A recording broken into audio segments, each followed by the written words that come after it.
Good morning. Nice of you guys to drop by.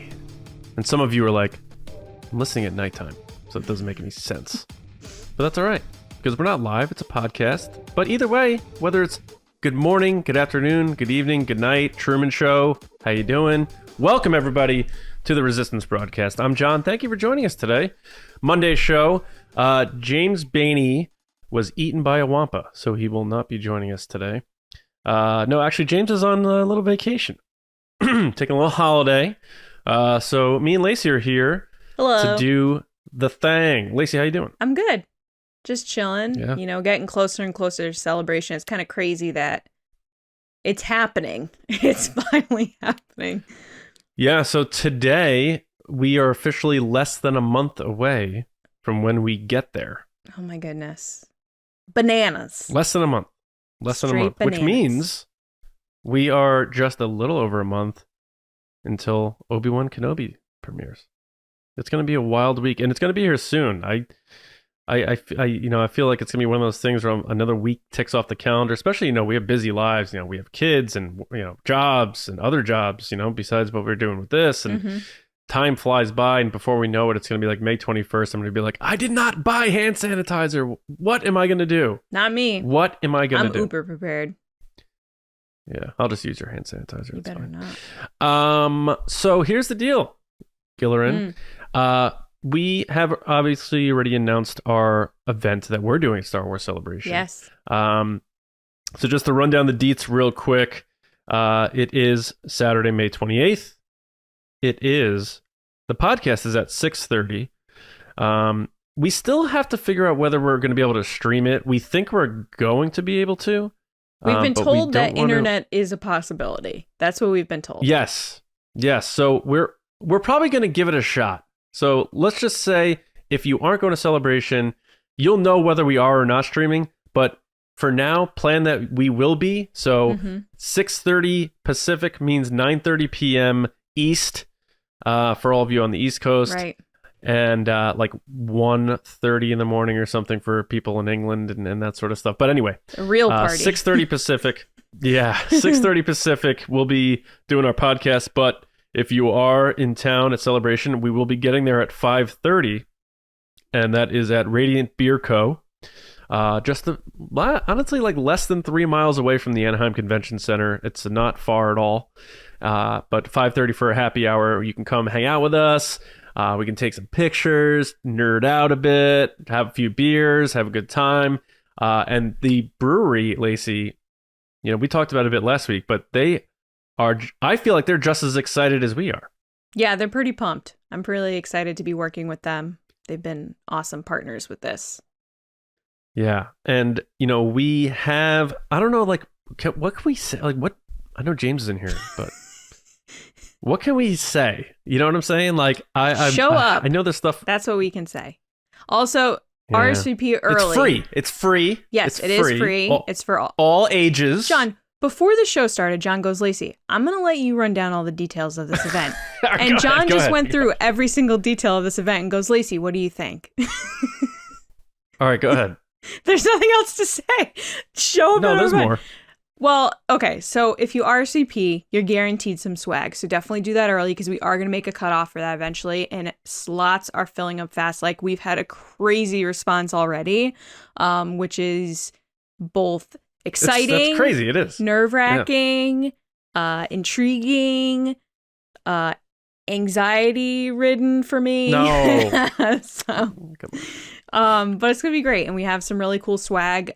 We will kind of release details as we get closer because we don't want to throw everything at you guys all at once. So right now it's just, where, when. If you do Uber to the event from Celebration, which I know a lot of people will be doing Uber or Lyft, you get 5% off your tab, which is really cool. It's a nice discount. But overall, the event is just going to be really, really cool. The brewery's super bright neon colors. They have a lot of Instagram-y places to take photos with friends.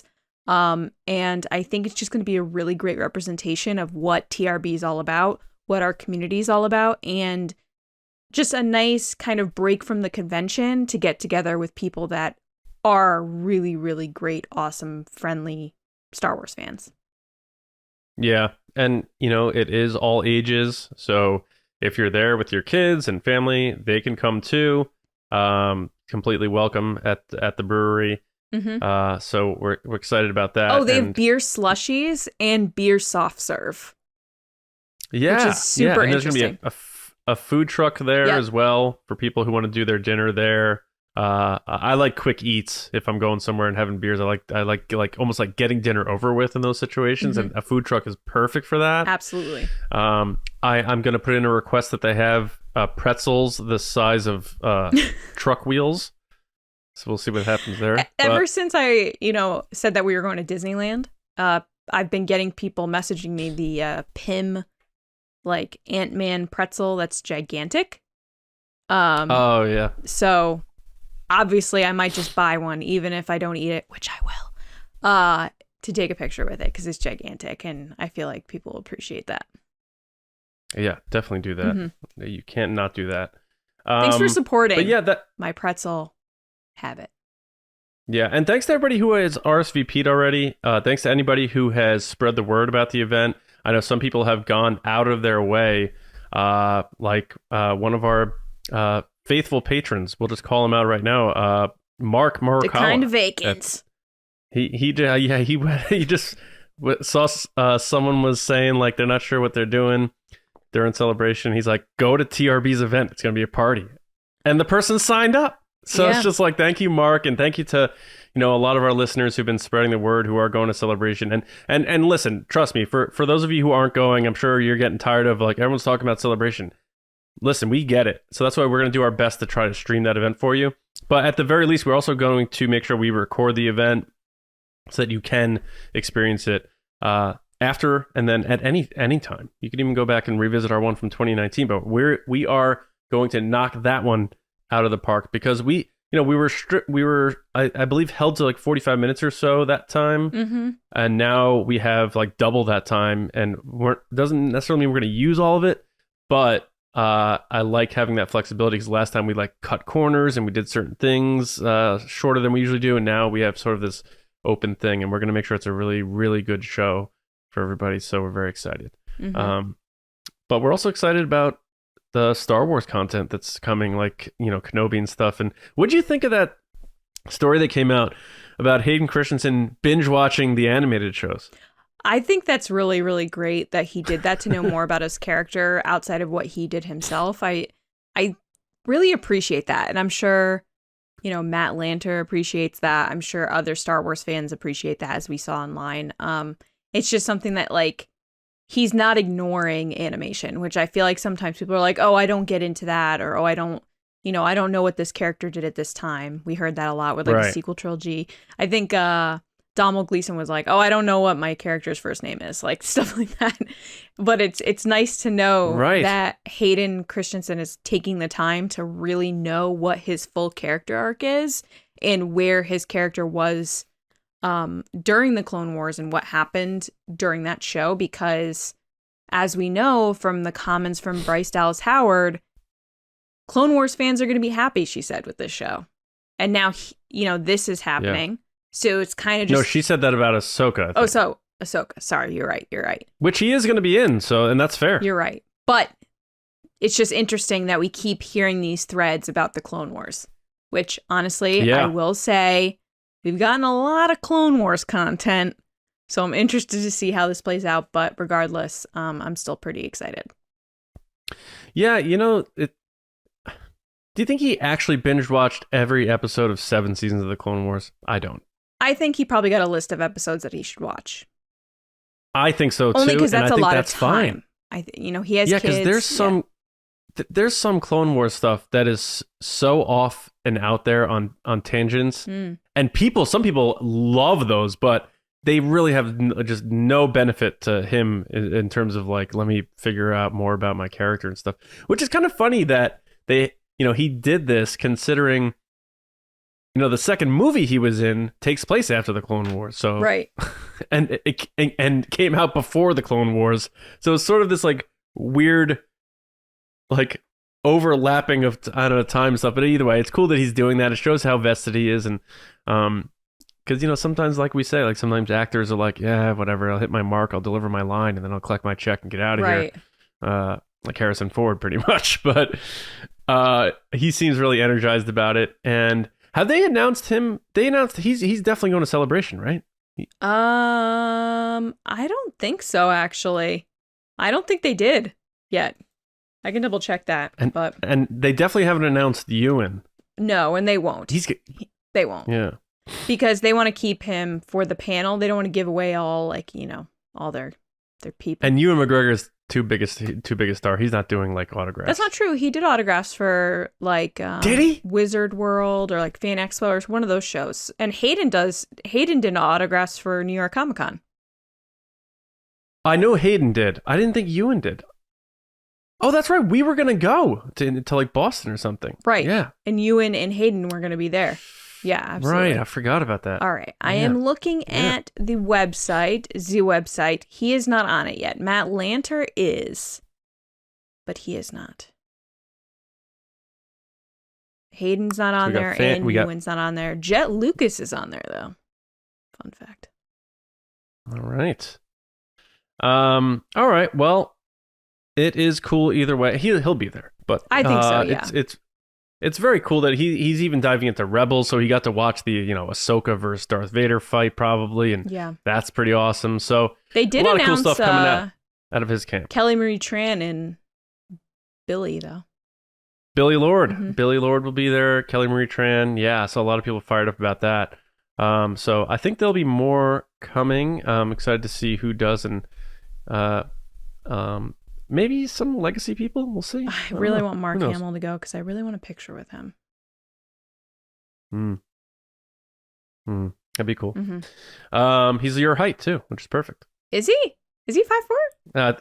I think he's like 5'6" or 5'7". I was gonna say, I think he's taller. When I met him, he was definitely taller than me. I'm short. Yeah, everyone's taller than you. All right, as you will find out at Celebration. All right. I think that's the first thing people say when they meet me. They say, "Wow, John's so tall." And they go, "Wow, Lacey's so short." Yeah. Right? That's how many people said that to us. They were like, "Wow, John, you're so big." And then they were like, "Lacey, where are you?" Yeah. Right. Well, here we are, and we're about to get into the Resistance Report. It's the Resistance.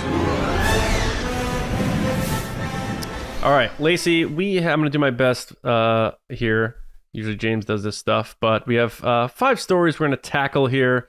The first one being the biggest one. Now, there were rumors going around that there was going to be a new Obi-Wan trailer coming out today, being Monday.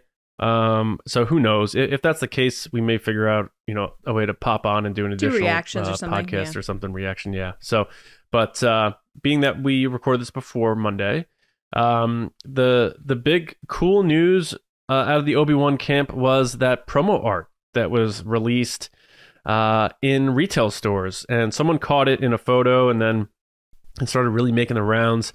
And I'm sure a lot of people have seen it by now, but it's your end of the aisle sort of display topper, and it's really cool. I gotta say, like, the color palette is gorgeous. I'm really enjoying how they have, the current version of Obi-Wan there. He's got a sort of a menacing look on his face, or a focused look, if you want to say it for the vernacular that fits Jedi better. And then the looking downward side profile of Vader, which is almost like gives that solemn sort of look to it. Now, I hope we don't get too mopey with Vader here, but there he is, his shiny helmet and everything. Not that matte finish from A New Hope, so that's also interesting. But the middle part is the best part for me, because cheers to Lucasfilm for releasing that, because it has a lot of familiarity to original trilogy stuff. A lot of people are saying Revenge of the Sith. I think a little bit, but the middle of that reminds me so much of the classic silhouette shot of Luke and Vader in the carbon chamber with the blue lighting, the midnight blue from the background, and you see their silhouettes. That's what that looks like to me. And it's the two of them in their new duel. And, they could have hid this and revealed this in series. I know Kathleen Kennedy already said it's going to be the rematch of the century and stuff like that, but the fact that they are giving at least fans some visualization of this makes me hopeful that they are realizing how important this series is to fans. And each time something comes out about this series, Lacey, it's like they're going the extra step to make sure it's special. Bringing John Williams back for the theme, giving you visuals that harken back to the original movies, but also the prequels, and feel like they're making sure everyone is a part of this, and we're all pulling in the same direction as fans, as them as creators and everything.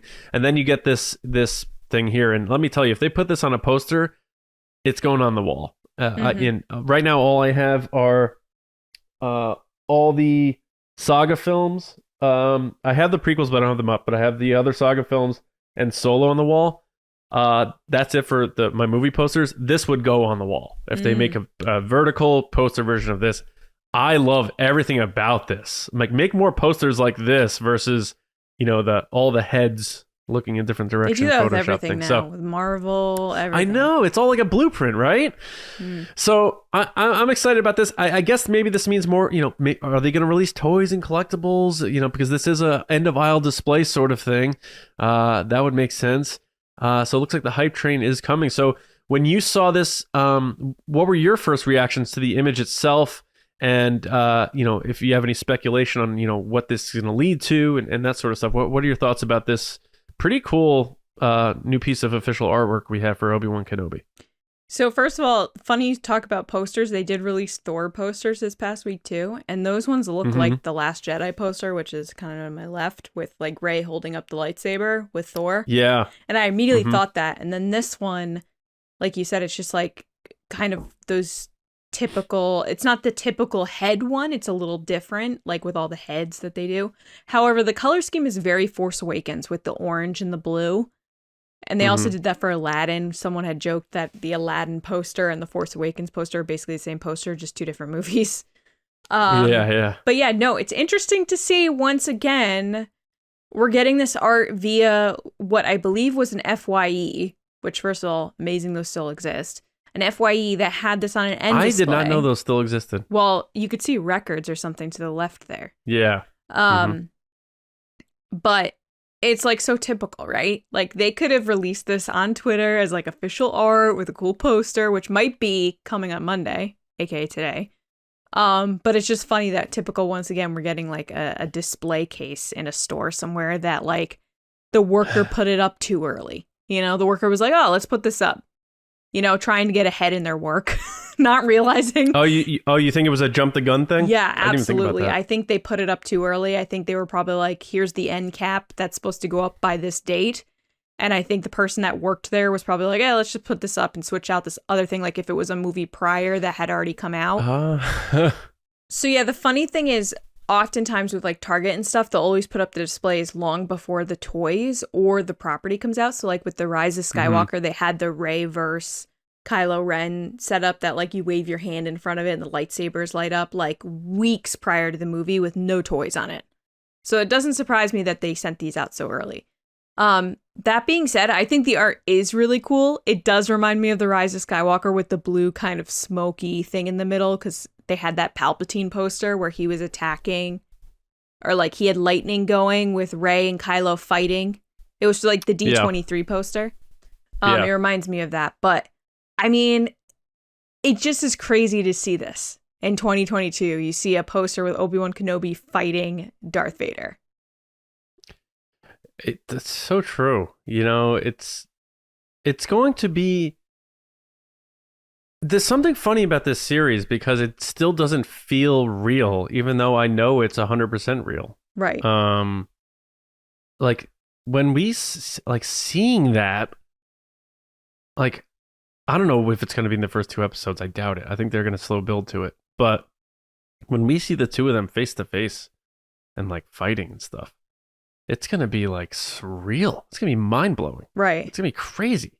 I can't wait. Like it's just thinking about it now and like really conceptualizing it in my mind, seeing, Hayden Christensen as Darth Vader. Who knows if he, takes the mask off or something. I really do think that is going to happen. And on the other side of the aisle, it's Ewan McGregor back as Obi-Wan. I mean, just maddening. because we're approaching 2 decades later. And, you know, they filmed, I think, Revenge of the Sith in like 2003. So we really are 2 decades removed from when these guys last did this. Right. And it's absolutely nuts. It's crazy because, you know, you compare that length of time, and for me, that doesn't feel that long, but it's almost the same exact time that the special editions were removed from the original Star Wars, which feels like a billion years in different, like, so life is funny that way. Like when you're younger, time feels longer. And now, you know, as time goes on, the years go by quicker. Like we were saying at the top about Celebration is going to be here tomorrow, pretty much, you know? Yeah, it feels like it's flying by.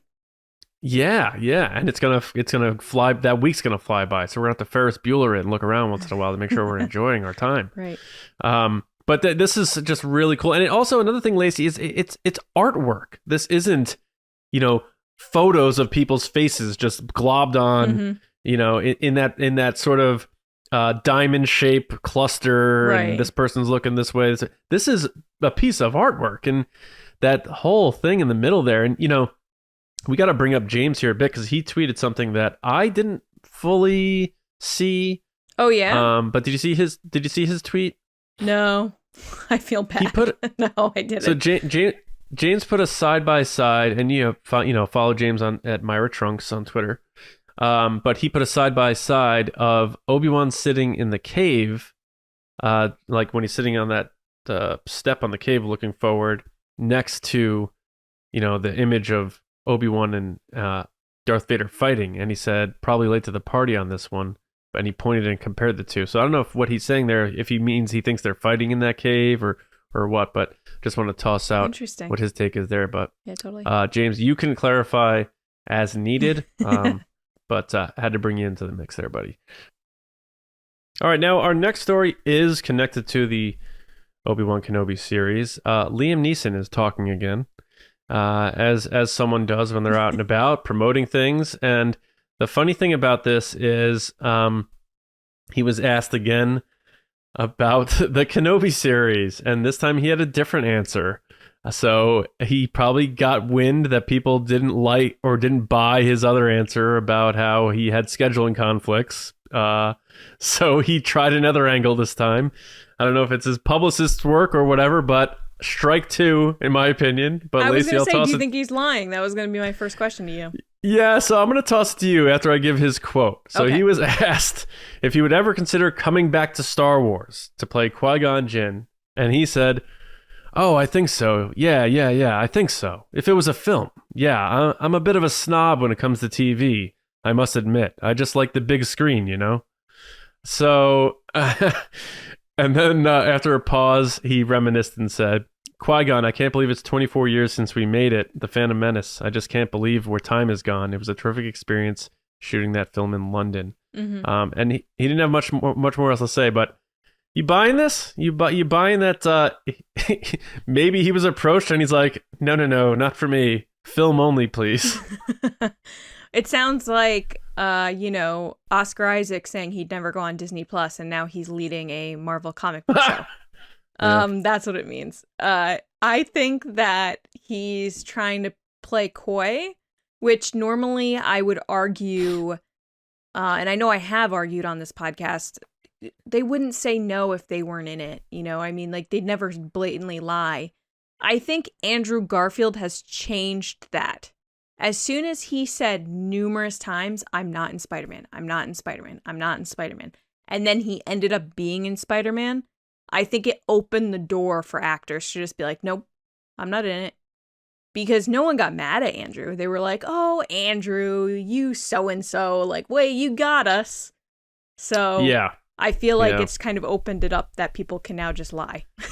Say that they're not in things, which is interesting. But, I mean, come on. If they're giving him a big check and he gets to be on a Disney Plus show with Ewan McGregor again, I highly doubt he's going to be like, TV's not for me. I just am not feeling it. And it's a very different answer than what he gave on Kimmel, a year ago.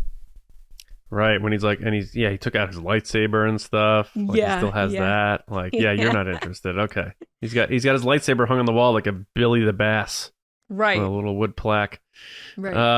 But I was looking at his work, and I laughed because I went to Wikipedia because I feel like I don't know what happened. IMDb is like very clunky these days. I don't know why. So I went to Wikipedia just for his filmography, not biographical facts, which can be a little dicey sometimes. And it says television series 31. So he's he's done TV, and he's done TV recently. I believe he has a show he was on that's this year called Dairy Girls, where he played a role. He was in The Orville recently, Inside Amy Schumer. Like, he's not adverse to doing TV, and he came back. He came back to voice Qui-Gon in the Clone Wars, which is a TV show, an animated show. I'm surprised they didn't hit him back with that. Hey, I know. That's why we gotta get him on. We gotta come on, Liam. We'd love to have you. Come on, Liam Neeson. Let's go. No, but it's just to me, it doesn't matter anymore, and it's almost like it's become like its own comedy bit. Like, what is Liam Neeson gonna try to say now? What is he going to attempt to say? And I feel like every time he talks now is a backwards confirmation that he's coming back. Right, because right. First it was schedulings didn't work out. Okay. You were too busy. Yeah, sure. He's too busy being on a plane and a train. And the snow. Yeah. And speaking of like big screen and movies and stuff, like, I don't know that a lot of those movies he had done recently all went to theaters. But true. That aside, this next excuse being that it has to be films. I mean, come on, Liam. That I think is funny. I just can't wait till it's past, and then he can talk about it again. Right. Because that'll be cool, because he does, we were just talking, he has the lightsaber still. He has fond memories of filming it. There's no way he's going to turn away the opportunity to be Qui-Gon again. He's always talked about how he loved it. Right. Until a year ago, where he's like, what? Weird. Right. And if he's only coming back for, say, one impactful scene, sort of like, you're probably not a Rocky fan, I assume, right, Lacey? I've never seen Rocky, no, sorry. Is Matt a Rocky fan? No. Oh, okay. Well, anyway, Rocky has his manager, Mickey, who dies in the third Rocky movie. And in the fifth one, Rocky has this moment where he's like really just lost in his ways, and like he gets a dream visit from Mickey. So it's like Han and Ben Solo. Yes, it is kind of like that. But it's like more of like, the mentor relationship thing. That's why I went to that one. But yeah, that's fair. But he has this whole thing. He's like, get up, you son of a bitch, because Mickey loves you. And like, it's this big thing. So if Liam Neeson comes back for this one big scene, he doesn't necessarily have to have, went to LA for it. I'm not even sure where he lives. He might be stateside now. But in other words, he wouldn't be very inconvenienced to come back as Qui-Gon to do one scene. So his whole scheduling thing, that was fugazi. And now this thing, like, come on, man. So I just can't wait till we have an opportunity to hear him talk about it, because he does speak fondly about it still. And I'm excited to maybe, we have a story coming up that we're going to talk about Disney Gallery. Like, we get one of these on Kenobi, and we get a chance to have Liam Neeson reflect on this stuff too. Added bonus, in my opinion. Agree. And I'm sorry that John just swore. Well, I wasn't gonna, but that one's allowed on TV, so I'll let that one slip. All right. Next story we have also tied to Obi-Wan Kenobi, but Lacey, this one's more of a rumor, and it's quite interesting. But before I get into it, did you watch the Loki series? Yeah, I loved it. Okay. So this is what this all. Yeah, I enjoyed it a lot. And, I'm not necessarily the hugest Marvel fan, but that was one of the series, because I haven't watched all the series yet. I only watched I think the first episode of Moon Knight. I haven't watched the Captain America one, the Winter Soldier. Hawkeye was my favorite. Hawkeye I still have to watch too. Followed by Loki. Loki, I watched the whole thing. I enjoyed that. Mm-hmm.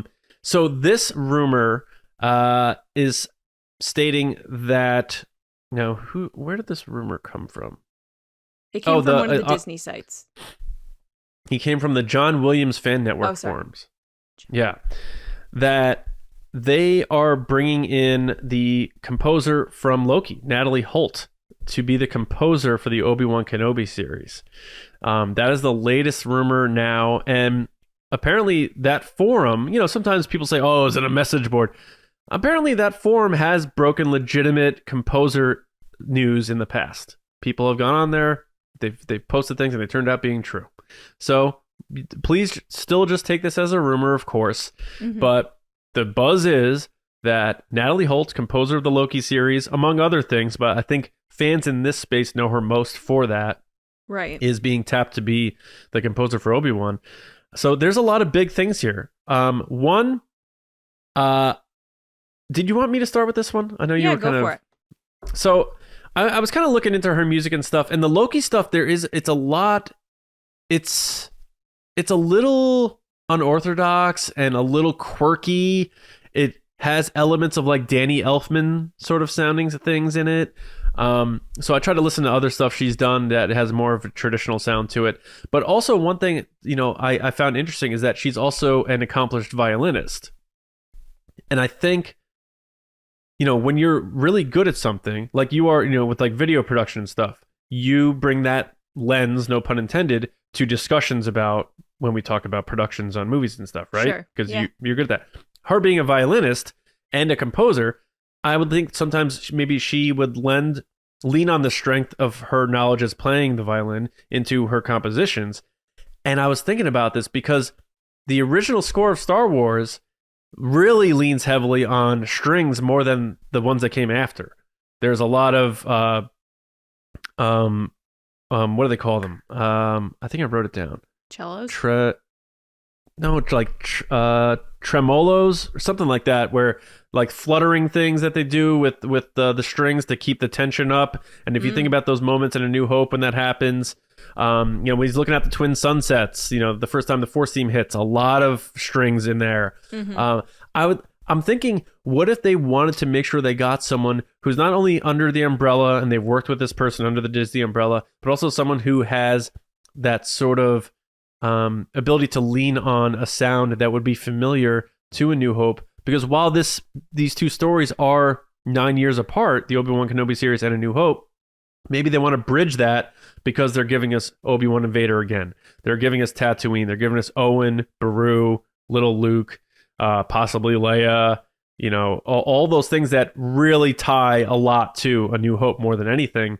Do they want to sort of bring us sonically to that feeling? Because anytime you hear a song or something that you're reminded of maybe a moment from high school, or I remember being at this place when I heard this song. Right. I think that is a really important thing that gets overlooked. Maybe they're bringing someone in who has a good string background because her pitch or her composition that she'll bring to the table for the Obi-Wan Kenobi series will bring a lot of familiarity to the sound that John Williams created for A New Hope, which he borrowed a lot of stuff from Hitchcock and Psycho, which were heavy string-based compositions. So I found that to be very interesting if it ends up being the case.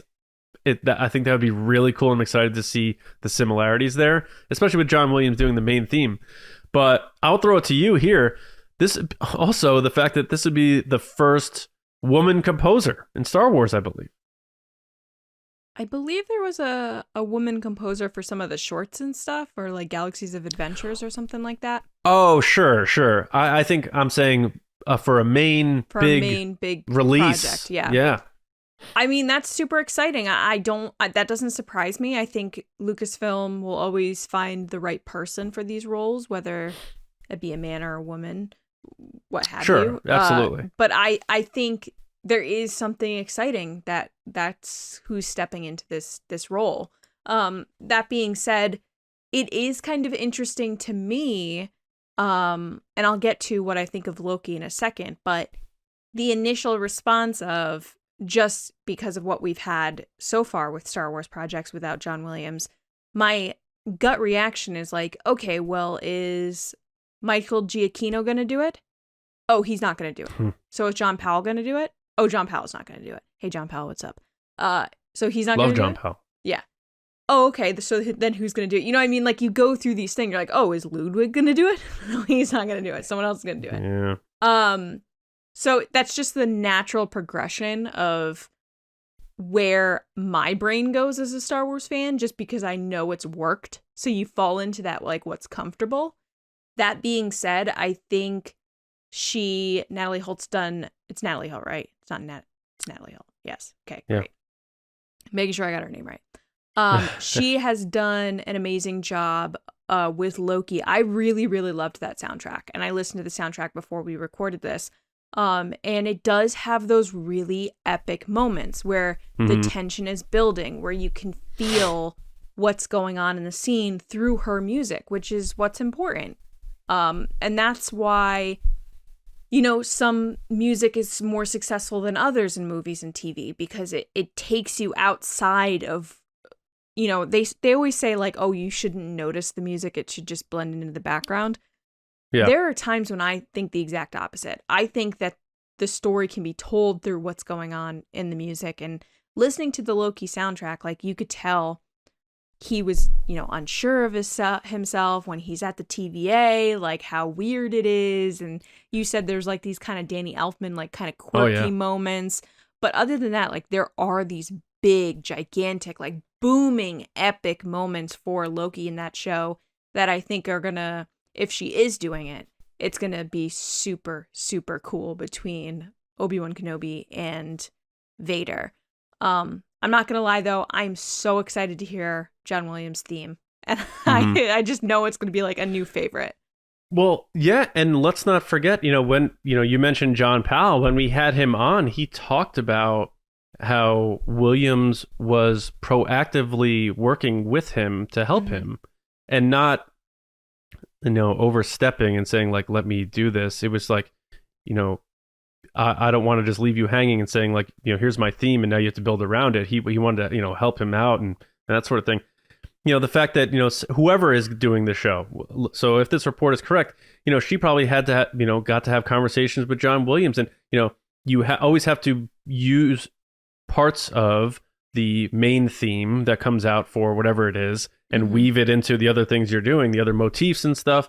So that's a cool aspect of it, because I can't say I was very familiar with her before Loki. She has a long resume. Again, she's an accomplished musician, violin player, all that. But she's not I would say a big name out there. And also, composers are mostly male dominated in terms of, like, film composers. So, sure. You brought up another great point about that whole argument, you shouldn't pay attention to the music. I disagree with that too. I finally watched The Batman. That I haven't score, seen it yet, but I've seen the joke videos where the people are like, dun, dun, and they're like doing like the arm things. Yeah. Let me tell you something. No spoilers of the movie or anything like that. That score, for me, took that movie from very good to great. Like Michael Giacchino again. That guy only hits home runs. Yeah. So, I wanted to hear it. There were moments where I'm like, yes, I am listening to this while this is happening, and I'm getting like, visually stimulated and sonically stimulated, and I want that. Maybe some scenes you want it to blend in a little, but some scenes you want it there. And, I learned this week they shot that on a volume. Some stuff, yeah. I didn't know that. I had no idea. I knew they were doing Marvel and Star Wars stuff, but that's really cool. I had no idea. Yeah, they did stagecraft for that, but they also did a lot of on-location stuff too. Yeah, I think the sunset thing they did in the volume. Yeah, so there's a certain set that takes place in the movie, and all the scenes from there, which show like sort of a skyscraper backdrop. It was all LED based. Cool. So cool. Yeah, very cool. And yeah, you don't have to worry about, like magic hour and, sunset times and worrying about stuff like that. I love how as soon as the volume came out, everyone became, I'm not saying this about you, I'm just saying in general, everyone became a video professional being like, oh, golden hour, magic hour, blah, blah, blah. And I'm like, yeah.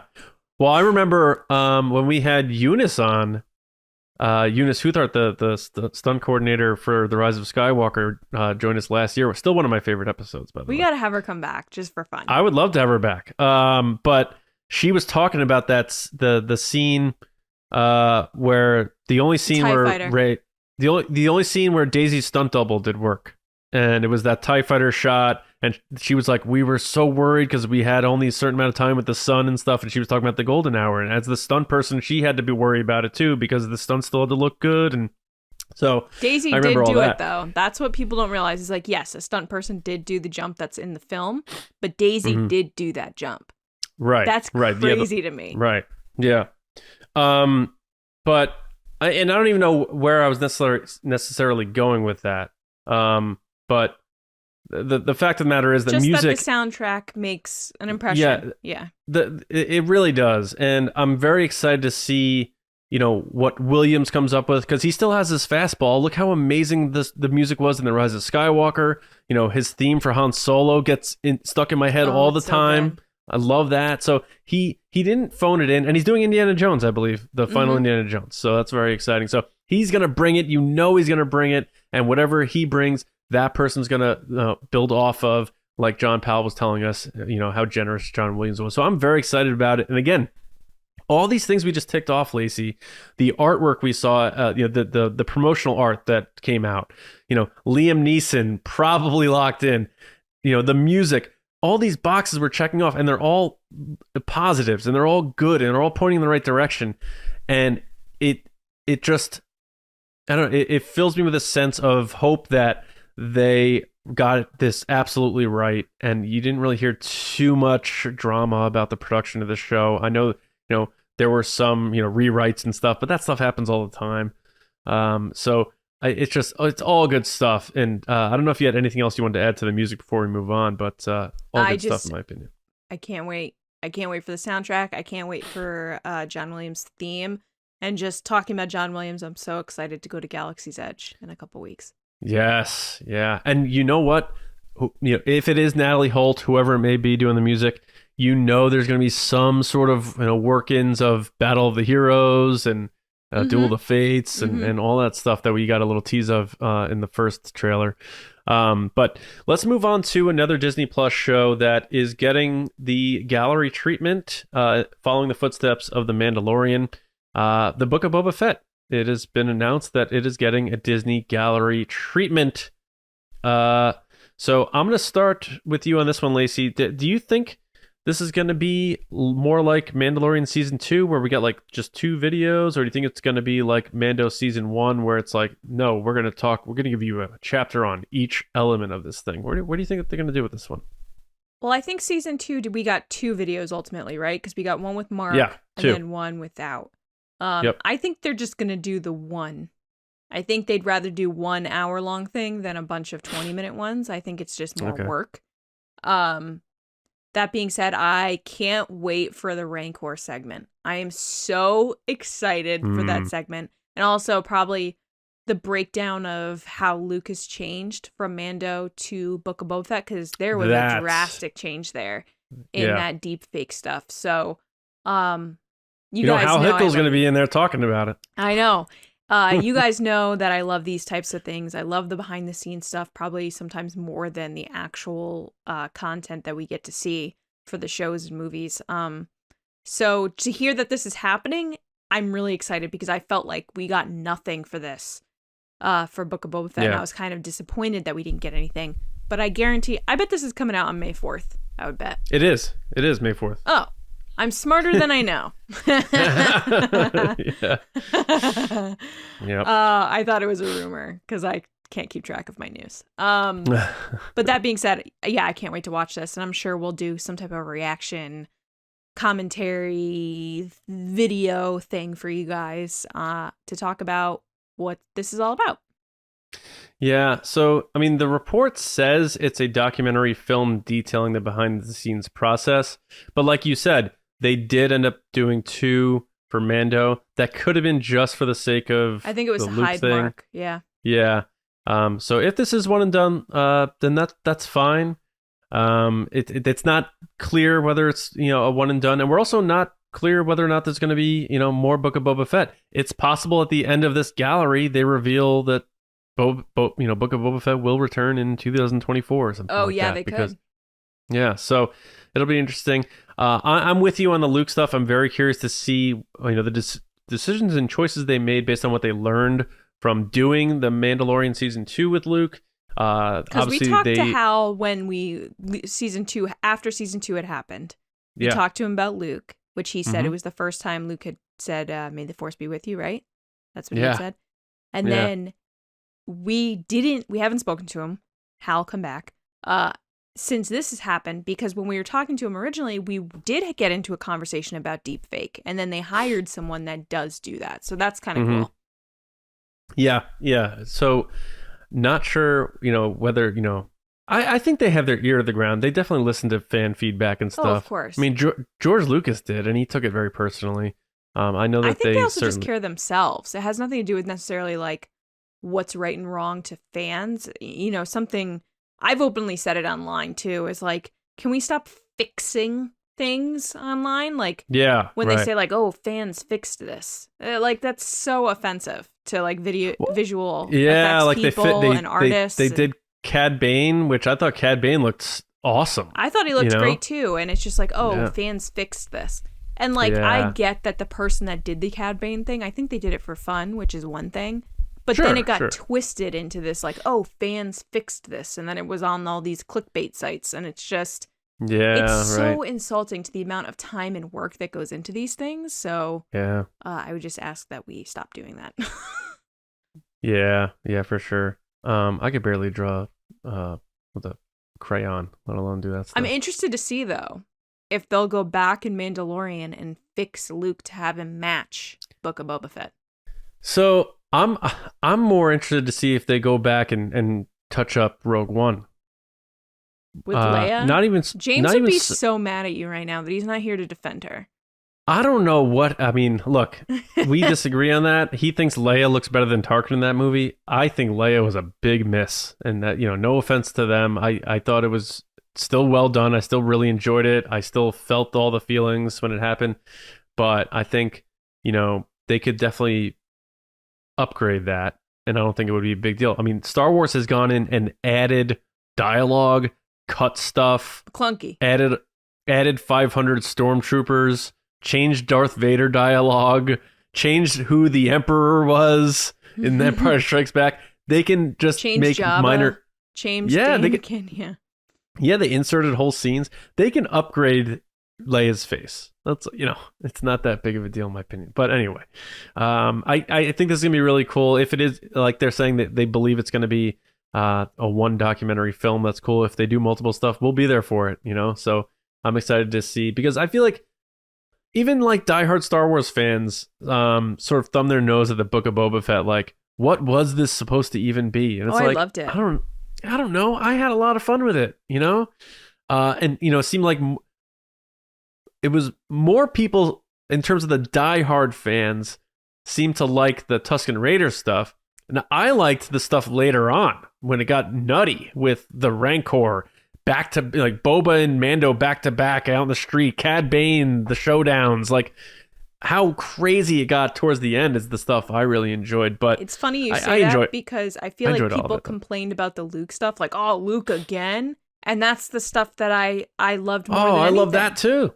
Yeah, I think with Star Wars, it was so funny because, you and I went to, we were lucky enough to go to the Rise of Skywalker premiere, and I remember walking out, and I loved it. I really loved it, and I remember getting out of there. Yeah, and that's fine. I expected you would too, based on Kylo Ren, his ending, and all that. But then I remember going up to someone who's like a movie critic who like does all sorts of movies, and I just do I'm there. I was there because I write for a Star Wars site, so obviously I'm going to be more biased towards liking it. Mm-hmm. And I was like, oh, I really liked it. He's like, you like that? I was like, oh, and it begins. Literally.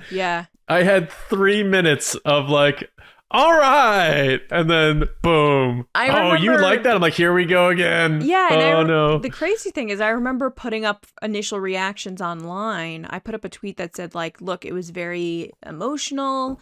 It was a fun movie, because it is a fun movie. I had a great time watching it. Like, congrats, JJ, you did it. That doesn't mean I didn't have things I didn't like about it. Like, we're all in agreement that Lacey didn't like certain things of The Rise of Skywalker. That being said, I got like attacked, where people were like, you're lying. You're a liar. And I was like, what?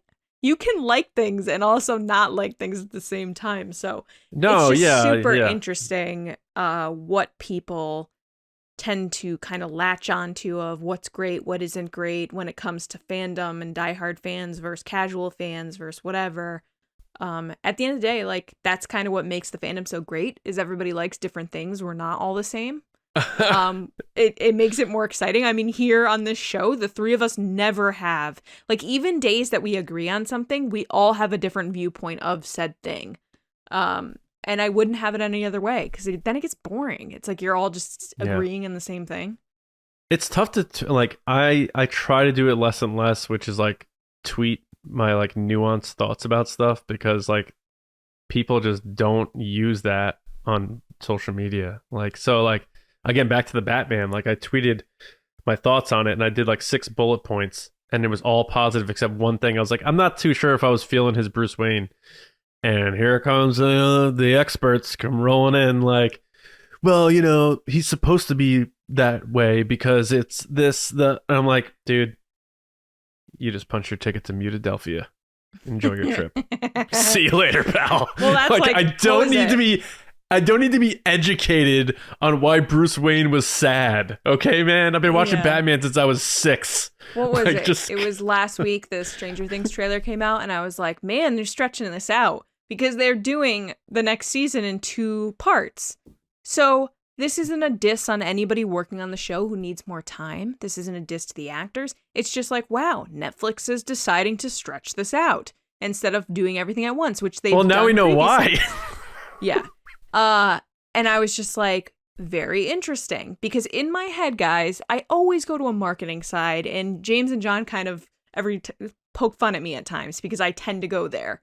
And this was one of those things that I was just like, this has to be like a marketing thing. And we talked about it on the show last week or whatever. I had people that got mad at me. They were like, you're so negative. And all I said was, wow, they're stretching this out. So it's like, the internet is a weird place, guys. But I promise you that anything I ever say online, or John says, or any of us say, like, it's never coming from a place of hating something. I don't think we've ever come from that place. But long story short, like, I'm just very excited to see where they go with this gallery series, because I want to see that big Rancor head. I want to see what advancements they've made with Luke. I want to see all the Tem footage, Tamora Morrison footage of him having the best time ever, because he is living his best life. He's owning it. He's being Boba Fett. He's having, like, 100%. It's his time to shine, and he deserves every single second. You see that video of those guys who gave him the gaffy stick at that convention? Oh my God, he's having a blast.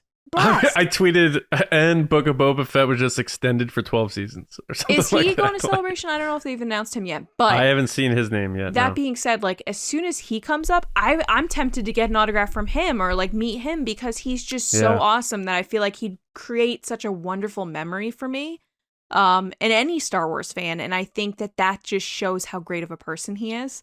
So I can't wait to see those behind the scene moments of like him playing guitar and having a great time. Yeah.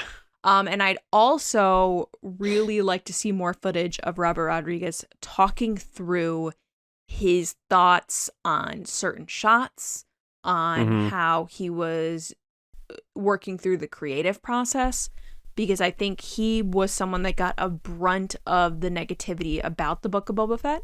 And I would love to hear his thought and his creativity and what his view was for these things, because I feel like even those, Star Wars podcasts and creators were kind of railing on Rodriguez. I'd love to see what they have to say after they do this series, because time and time again, it's like something will come out, it'll get explained, and then they're like, wow, I love this guy. He is just the best. And you're like, what? No, that'll be, the 2-minute little mini speech from Filoni explaining the choices they made, and then I can't wait to see more Filoni too. Anytime I get to see Filoni is a good day. That's going to be the thing, because the people who for some reason are big Star Wars fans who don't like some of the Star Wars stuff now, Filoni talking about Cad Bane, oh my God. They hang on every word that Dave Filoni says. So if he says like, this is why we did this, they're gonna be like, oh, now I get it. So that'll definitely happen. But I'm excited about it too. And I can see like Tamara Morse. It'd be so funny, like go down to like the pool at the hotel at Celebration, and he's just like in the jacuzzi, just like having a pineapple I drink hope or he something. is, so that I could be like, will you record another video? And he'll be like, hey, I'm just relaxing. It's me, Book of 10. Boba. Yeah. All right. So we have one more story we're going to get through quick. Just more rumors here. And this is coming from the Illuminati. And they are saying, Lacey, that the Acolyte is reportedly going to start filming this October and film through next May. So that show is not coming anytime soon. If That is if a this long report, shoot schedule, huh? if this report's correct, that is, yeah, it's almost like this. It's longer than The Mandalorian. So Kenobi too, in terms right? yes, yeah. The only thing it's not longer than is probably Andor. But so you got to figure maybe that's going to be a 10 episoder or something like that. But the other thing here is that they're a casting call, and they're saying, again, we can't confirm this. So this is what the Illuminati's reporting, that they're casting for characters with codenames Paul and Miri. Paul is a male, white, around 50. So David Harbour, pretty much. The role is described as a series regular, but only needed for one season. So I guess that character's going to die. And Miri, female, black, 8 to 10 years old. The role is described as a lead guest star. I don't know how lead guest star works. With Lucasfilm possibly looking for identical twins to portray the character, which would make sense because of the whole, child actor laws, and you can only be on set for, certain times and stuff. Mary Kate and Ashley Olsen style. Yeah, yep. You got it, dude. So what do you think of this? Do you, if this is, let's just, instead of saying, well, I don't know whether it's true or not, assuming this is true, it is a rumor. Make sure everyone understands rumor. But Lacey, assuming it's true, we're not getting the Acolyte for a long time, either late 2023 or early 2024. What are your thoughts? That's what caught my ear, so to speak, when you were just going over these details again, and I didn't realize how long that film period is. Yeah. Like that's almost a movie. Like that's a long filming period. I'm trying to remember how long the Rise of Skywalker had. I feel like they had less time than this show has. But that's great. I mean, more time the better. I'm excited to see if that means they're gonna have more sets like Andor did, compared to like the Volume, which doesn't need as many sets. Are they shooting on location compared to the Volume? I am very interested to see what we're going to hear about this show from Celebration. I stand by what I said during the Celebration episode we did last week and the episode prior when we were talking about the panel announcements. I really think that Thursday panel, which is supposedly 90 minutes from what I've been told, I think we're going to get an update on this in that panel. Okay. I think we're going to get nothing kind of like video-wise, because obviously it hasn't shot anything yet, but I think we could definitely get like some concept art. We could get a synopsis of what it's about. We could have, Leslie Headland come out and talk about the show. But I guarantee we're going to get something about this. That'd be cool. That'd be very cool. Yeah. Because there's been like this one more than most has had the least official information, and it feels like the most rumors. So it would be cool. I think because it's just such a different concept. Yeah, that's true. Yeah, I mean, we're looking at something that's going to be, your first live action that takes place before episode 1. That's a big deal. Well, I'm saying it just doesn't have anybody tied to it. Like, true. Even The Mandalorian was a new character, but you still had that connection with the Mandalorians, like with Boba Fett and what does this mean type thing. Yeah. And then you have Andor and Obi-Wan obviously tied to stuff that we know. This is the first one that is completely new territory for Star Wars fans and anybody that we don't know what to expect. And it's like this kind of secretive, but not secretive because she's going around talking about it and like what her process is, but just what could come of it. Yeah, it'll be exciting. I hope we get updates on all this stuff, but yeah, definitely that one for sure. And we'll find out maybe some confirmations or debunking of a lot of these rumors that have come out about this show, which have been mostly production based stuff. So We will see, hopefully soon enough. But Right. that is it for the Resistance Report. Lacey, why don't we do some pod racing? All right, guys, it's time for the Patreon pod race.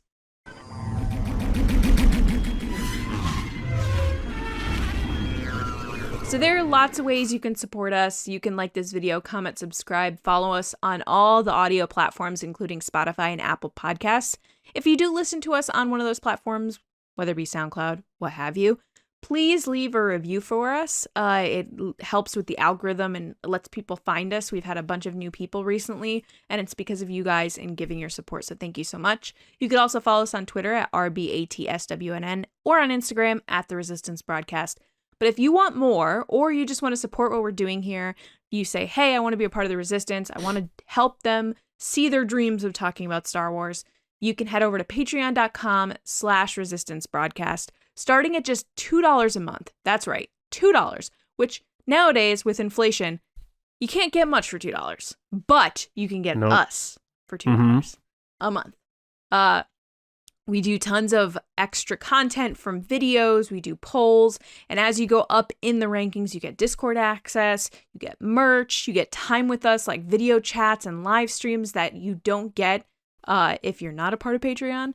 So there's a ton of cool stuff, and it's our way of saying thank you for supporting us and just creating a community that everybody can go to that's off of the internet a little bit. You know, it's not the most Isley. It's more of like a fun, wonderful place where everybody can join and talk about Star Wars. All right. That being said, this is the part of the show where we let our generals and spice runners take part. We ask them a question, they give us an answer, we talk about it. So I first want to say thank you to our generals. So thank you to Carmelo, Jeremy Myers, John Reese, Jetta Rosewater, Paul Olson, Frank Grande, Darth Hurricane, John Chorlton, Nick Kratz, Christian Morales, Brian Smith, Matt Chitty, Danny, Mike Ramori, Matt Heath, Double C Chris, Chris White, Brendan McLaughlin, and Val Trichkoff. Thank you guys so much for being generals. Thank you very much. And to our spice runners, the spiciest guys and girls. Well, guys so far. David Probus, Neil Shaw, Kendall Gelner, Ryan Wara, Dave Hornack, Micah Harrison, Thomas Hennessy, and Andrew Staley. Thank you guys so much. We're so excited to see you all at Celebration, especially our spice runners with their benefit. They get to actually have dinner with us, which is very cool. This week, we do have a spice runner. It's our buddy Kendall Gelner. What up? He has the coolest collection, one of the coolest collections, and he won our Baby Yoda, I think 2 seasons ago for The Mandalorian. Yeah. It took about 2 seasons to get to him, but he did win the Baby Yoda and the seat, which was really cool. This past week, we asked him, name an actor/actress who has auditioned or were just rumored to be in Star Wars that you'd love to see land a role in the future. So, Kendall, take it away. I had to think about this one for a while. Over the years, there've been a lot of great fan casting and some of the older auditions with different actors that are a lot of fun to see in other things. But my pick is actually one that appeared in Serenity, a Firefly movie, and it is Chiwetel Ejiofor. He was originally rumored to be maybe in The Force Awakens at some point. A couple of people talked to him about that. And I just think he would make a great choice.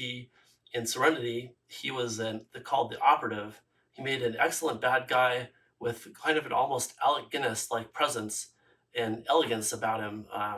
Primarily the way he spoke, but yet he still exuded this kind of nice air of danger. So I think he would be a really cool choice to appear in Star Wars. Either maybe an Imperial, since he can kind of have that accent, or some kind of underworld character that's sort of a dangerous guy. Maybe even somewhere in Crimson Dawn, alongside Darth Maul. It would be really interesting to hear Darth Maul and him have a conversation together. I think that would be pretty cool, especially with a Clone Wars style Darth Maul. So anyway, that's my choice, Chiwetel Ejiofor. Well done, Kendall. Awesome collection. John, what did you think? You're going to be disappointed, Kendall. I have not seen Serenity or Firefly. But I am familiar with the actor. I'm terrible at pronouncing his name. Chiwetel Ejiofor? I think that's what it is. But I definitely looked him up and it's like, oh yeah, I know that guy. But And I've heard from a lot of people, especially with, Alan Tudyk is in that and stuff, that I should check it out because it has sort of the space adventure, less sci-fi, more like adventure sort of thing. So I do have to check those out. But good pick because especially you sort of flipped the script on it and you were like, yeah, he'd be a great villain, but also at the same time having the sort of grace and class of an Alec Guinness. So that would be an interesting villain in Star Wars. I would love to see that. And then the fact that you slapped him with pairing up with Maul and a Crimson Dawn thing, I was like, wow, okay. And then had me thinking about like follow-ups to Solo and stuff like that. So great answer. I want to hear more about that golden set of figures behind you because I'm not too familiar with what those are. So let me know what those are. And I love your little like cubby. It almost looks like a docking bay station or something. So pretty cool. But thanks as always, man. I'm really excited to hang out with you finally in person. We're always doing our Zoom calls with you guys every month, but I'm really excited to finally hanging out with you. We'll be there in a month. So I'll see you soon, man. Thanks a lot. Appreciate it. Great answer, Kendall. I think he's wonderful. I love him in Love Actually. Actually.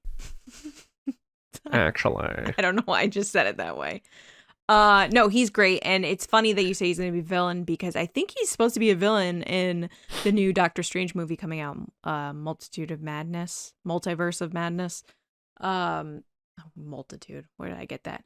Anyway, he's great. And I get so distracted by your background because it's like so much cool stuff that like you gave a wonderful answer, but I had to watch it back because just like so many things. Yeah. But thank you so much for supporting us. Can't wait to see you at Celebration. Yeah, talk to you soon. Back to you, John. All right. So it's Chiwetel Ejiofor. That is how you pronounce it. That's a beautiful name. Yes. Had to make sure I correct that. So people who are typing on YouTube are like, oh, I got to delete my comment now. He corrected himself. All right. But no, we are pretty much up against time. We were going to kind of open chat it at the end here. So I don't know, Lacey, was there anything you wanted to throw out there for our audience to kick off the week? Anything else that comes to mind? You guys are the best. All right. Well, but you said we're over time, so I don't want to take too much time. No, guys, I know.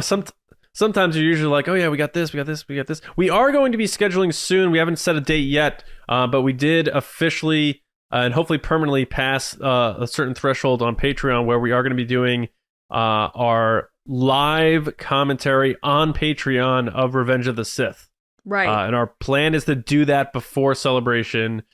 So we will get a date for our patrons to come join us as we do our live commentary for Revenge of the Sith. We know that movie has really been growing in popularity as time has gone on. So we're excited to do that one. Especially, it worked out perfectly that we're doing that one right before Kenobi comes out. You know what I'm saying? Like that's perfect. So that'll be a great one. So if you haven't joined us on Patreon, like Lacey said, this is a great time, especially leading up to Celebration, because we are going to probably be sneaking some exclusive stuff on Patreon from Celebration as well. But we would just want to say thank you to everybody who's been listening and watching to the podcast, which is always free anyway, 2 times a week, Mondays and Thursdays.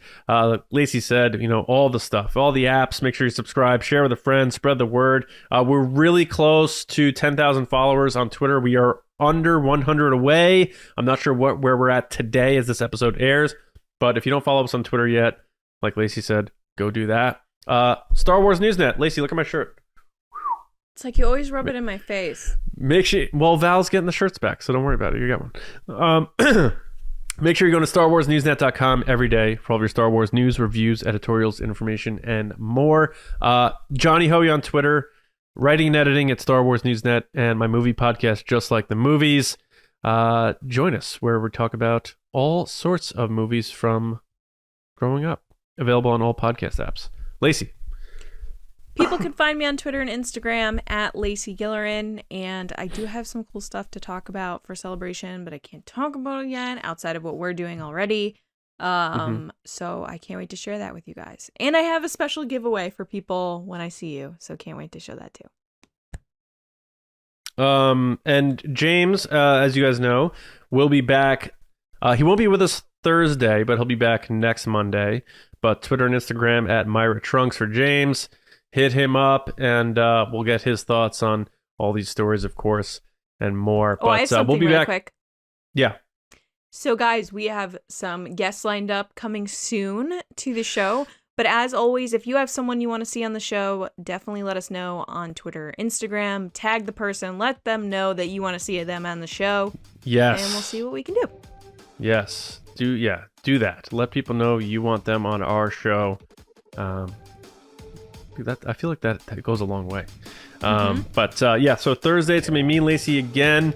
We're gonna talk about a lot of fun stuff. So enjoy your weeks, and we'll see you Thursday with another episode right here on TRB. We'll see you around, kids.